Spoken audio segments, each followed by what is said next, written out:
In front of me is HONOR MagicPad 13 and today I would like to show you how you can use voice recorder. Begin by opening Recorder app and tapping on red button at the bottom to start. As you can see, recording is on. To pause it or unpause it, use this right button.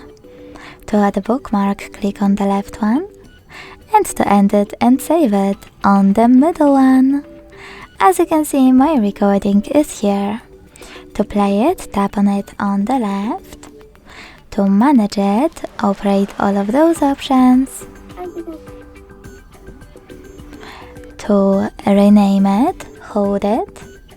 Choose rename at the bottom, type in whatever you want to and hit OK. And also to delete it, hold it. Tap on delete at the bottom and confirm your choice in the pop-up. Thanks so much for watching. If you enjoyed this video, leave a like, comment and subscribe.